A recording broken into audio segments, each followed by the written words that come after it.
ఎండలు మండిపోతున్నాయి. సమయానికి నీరు లభించకపోతే అస్వస్థతకు గురి కావాల్సిందే. రోగం వచ్చి ఆసుపత్రికి వెళితే తాగునీటితో పాటు ఇతర అవసరాలు లభించడం కష్టంగా మారింది. బయట నీటిని కొనుగోలు చేస్తున్నారు.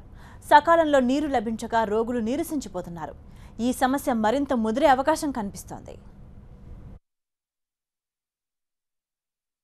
450 పడకలున్నాయి.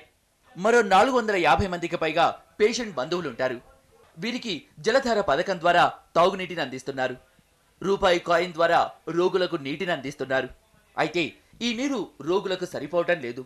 ముఖ్యంగా గైనకాలజీ వార్డులో వారంలో 2 రోజులు నల్లాలు పనిచేయటం లేదు. ఆసుపత్రి ఆవరణలో ఉన్న నల్లాల దగ్గరికి వెళ్లి తెచ్చుకుంటున్నారు. నీరు లేకపోవడంతో బాత్రూంల దగ్గర అపరిశుభ్రమైన వాతావరణం ఏర్పడింది. దుర్వాసన వెదజల్లుతోంది. శిశువులకు స్నానం చేయించడం కష్టంగా మారింది.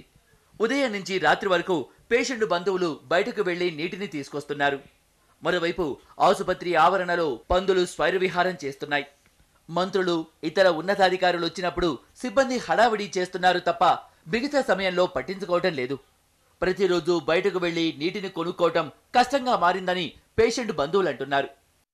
వేస్ట్ చేస్తున్నాం అనేసి చెప్తుర్రు, వేస్ట్ చేస్తుర్రు అన్ని నీళ్ళని ట్యాప్లు ఆపి చేస్తుర్రు. మాకు ఇబ్బంది అవుతుంది కదా, ఊకే ఎందుకు వేస్ట్ చేస్తాం, మాకు అవసరం ఉంటేనే కదా వాడుకుంటాం, మేము బాత్రూంలోకి వెళ్తాం అట్లా అంటుర్రు. ఇక సిస్టర్లు ఏమో ఇంజక్షన్స్ తీయడానికి కూడా ఒకరు కాకుండా ఒకరిని తీయరని అంటుర్రు. ఇక ఊడ్చే వాళ్ళు వీళ్ళు కూడా మేము తుడిచినాం కదా మాకు డబ్బులు ఇయ్యరని అడుక్కుంటుర్రు.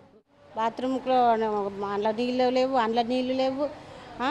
ఈ టాయిలెట్ పోయినా బాత్రూమ్ అయినా ఇబ్బంది అవుతుంది. అక్కడి నుంచి తెచ్చుకుంటున్నాం నీళ్ళు అయితే బకెట్ల నుంచి తెచ్చుకుంటున్నాం. ఇక వీళ్ళందరం పోయి ఇక అడిగితే ఇప్పి అంటారు కదా, పైసలు ఇస్తేనే ఇస్తాం, ఇప్పుడు ఇస్తారా అప్పుడు ఇస్తారా పైసలు అని అడుగుతాను మమ్మల్ని. మరి అడిగితే మేము ఎక్కడి నుంచి తెస్తాం.